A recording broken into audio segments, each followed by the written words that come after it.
following program is intended for mature audiences. Due to violent content, viewer discretion is advised. In the criminal justice system, sexually based offenses are considered to be especially heinous. If you've watched any amount of American television over the past 15 years, odds are you are familiar with this memorable opening from the popular NBC series Law & Order Special Victims Unit. These special victims are those who have suffered from sex-based crimes. Because of this show, real victims of sexual assault gained a voice. They gained agency. These victims often suffered in silence because of the stigma surrounding these crimes. And now there was light. Before, there was darkness, but now?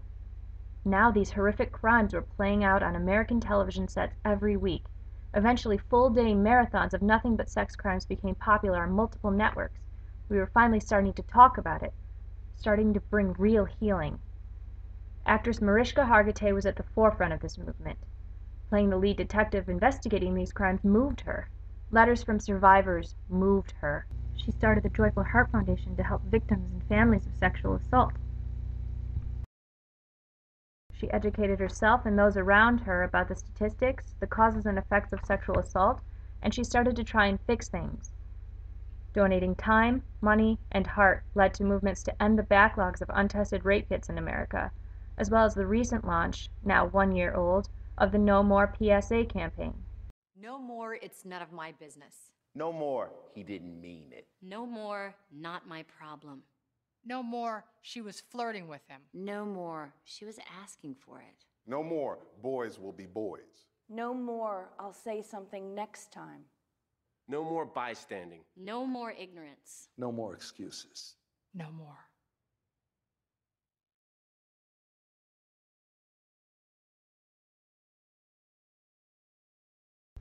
It's a simple but powerful message. No more domestic violence. No more sexual assault. Together we can end it. A multitude of celebrity faces can be seen in the images and messages of the campaign, drawing popular appeal. They provide many resources and lots of information on their website and through their affiliates, making it an excellent secondary source in times of crisis. This is major progress. One would think that it would spread everywhere, and it is spreading. President Obama himself recently released this PSA decrying sexual assault and issuing a call to action. Hi, everybody. This week I called members of my cabinet to the White House to deal with a challenge that affects so many families and communities: the crime, the outrage of sexual violence. Sexual assault is an affront to our basic decency and humanity.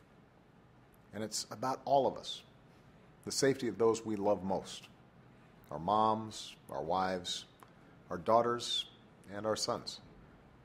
Because when a child starts to question their self-worth after being abused, and maybe starts withdrawing, or a young woman drops out of school after being attacked, or a mom struggles to hold down a job and support her kids after an assault, it's not just these individuals and their families who suffer. Our communities, our whole country is held back. A sad reality, though, is that our kids are not hearing the message. At a critical time in their lives when they could use these resources most, guidance offices are failing them. Despite overwhelming evidence showing the relevance of this information to kids, schools are hesitant to step up. The producers of this film found this to be troubling and an unacceptable reality.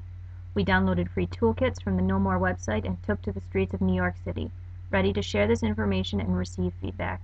Our signs had simple statistics and resources, and the public responded. What you're about to see is a culmination of weeks of conversation about educating our high schoolers about domestic violence and sexual assault. During this time, we spoke with local professionals, rape crisis advocates, and survivors, and a passionate public who want to keep our kids as safe and as knowledgeable as possible. This simple but powerful message of saying no more is a conversation that our now collective we have joined in and are now attempting to spread. These are our stories.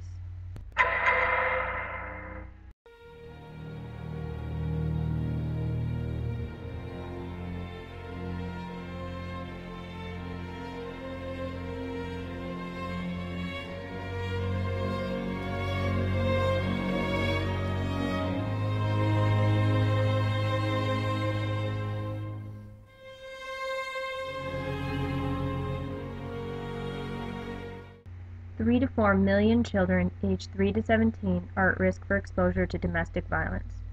In 1 year, 1 in 3 teens experience physical or sexual abuse or threats from a partner. 15% of sexual assault and rape victims are under age 12. 29% are age 12 to 17. 44% are under age 18. These are our middle and high schoolers, and yet often they have nowhere to turn.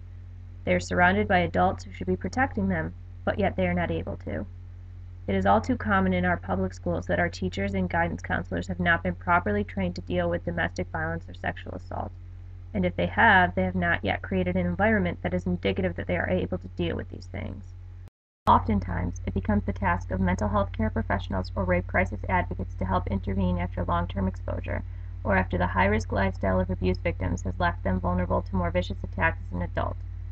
Organizations such as the YWCA provide the first responder advocates, trained to help victims in the emergency room while they were receiving a medical workup or a rape kit.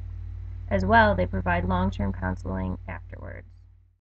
My colleague, trainer, and former personal advocate, Maureen O'Halloran, is one of these people. My name is Maureen O'Halloran, and I work for the YWCA of Niagara. And my job entails scheduling of advocates to go to the hospitals. We've got 5 different hospitals in the county, and we have a monthly schedule. I also train advocates and have them shadow me to go out on a call to prepare them for that. And I also do presentations at the police academy and health fairs throughout the county.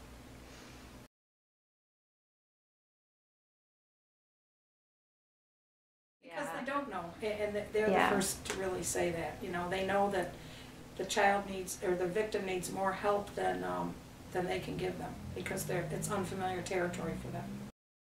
We didn't have to tell the public that guidance counselors weren't efficient in this area. They already knew. They wanted to know, where are their kids supposed to turn? How would you feel if you go to your parents or a guidance counselor and they don't believe you? Who are you going to go to? Other people knew the problem and had answers for us. Because if they learn how to respect themselves and how to love themselves, they will do it with the same people. Other people were angry, barely able to contain themselves when we asked them these questions. I'm sorry about that. I hate when another human being does some stupid shit at another human being. The man was angry, and rightfully so. We were too. It was personal to so many people, and we knew it. Too often a voice is heard only after it has been snuffed out. YouTube is full of personal videos of abuse cases, heart-wrenching news stories that feed what we hope inside our fictional scripts of shows like Law & Order Special Victims Unit. We know they are not.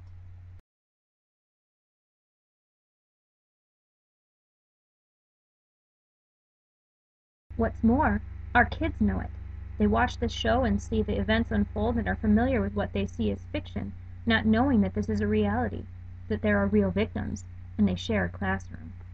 Yeah, I mean, this is so shocking. Like, the teen one down this much earlier, I didn't really know that much of it. It's really shocking. Did your parents ever talk to you? What we want to share with them is this reality, because some may be already living it alone. We want to share with them also a message of understanding, of compassion, to tell them there are safe places to go to give teens a safe hotline to text if they feel they are in an unhealthy relationship, to provide anonymity for bystanders so we can properly intervene. It isn't too much. Local mental health care professional and crisis expert Wendy Pagan has worked for many years in Western New York to provide training and guidance in creating healthy relationships between couples and families. I'm Wendy Pagan, and I'm the owner and founder of Creative Relationship Center. And really, our purpose here is to create healthy relationships. And because of currently what's going on and the recognition of sexually abused clients, domestic violence clients, the number of cases, kids and adults who currently come into the practice who are being abused by somebody that they know, usually a family member, sometimes could be a teacher, could be somebody who's familiar with them. Wendy knows the system all too well. And the system says, unless someone says something, we can't do anything about it. The question then became this: how?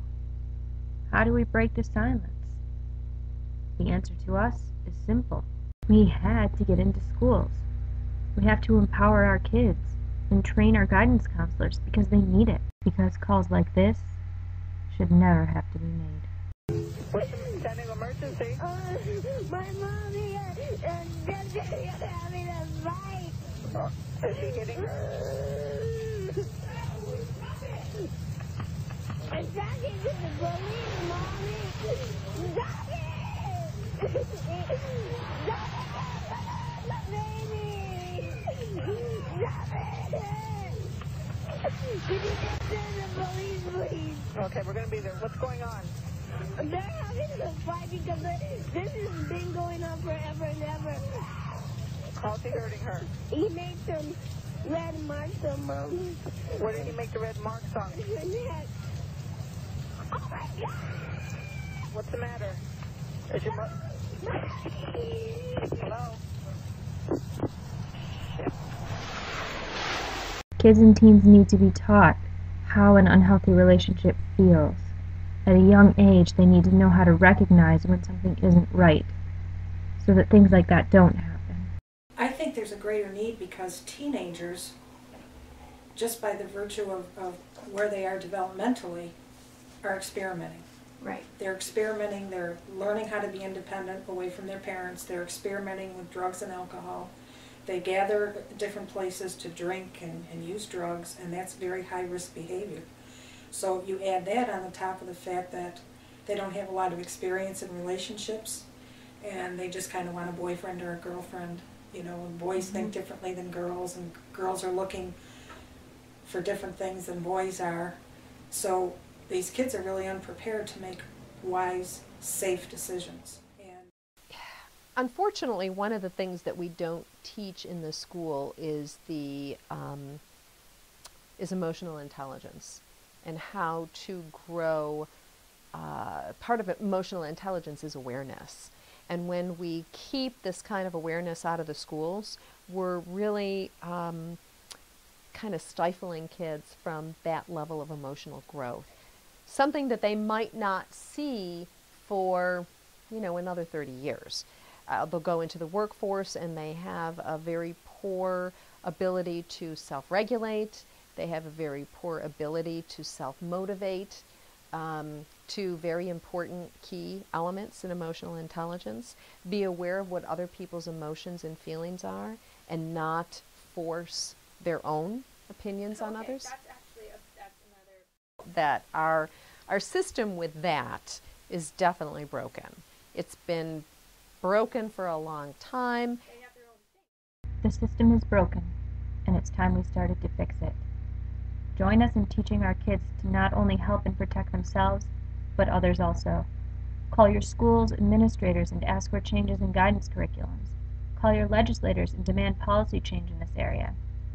Join us in saying no more. No more violence, no more ignorance, no more bystanding, no more.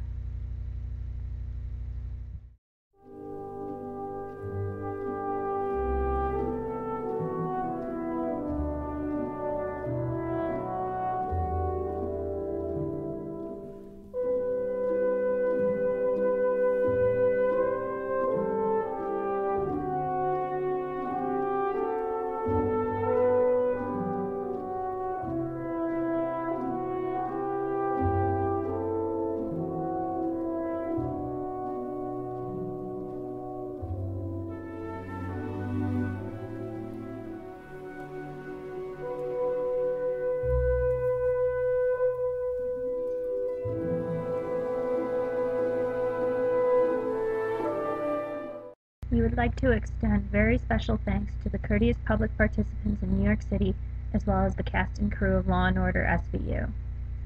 This film has been produced by Courtney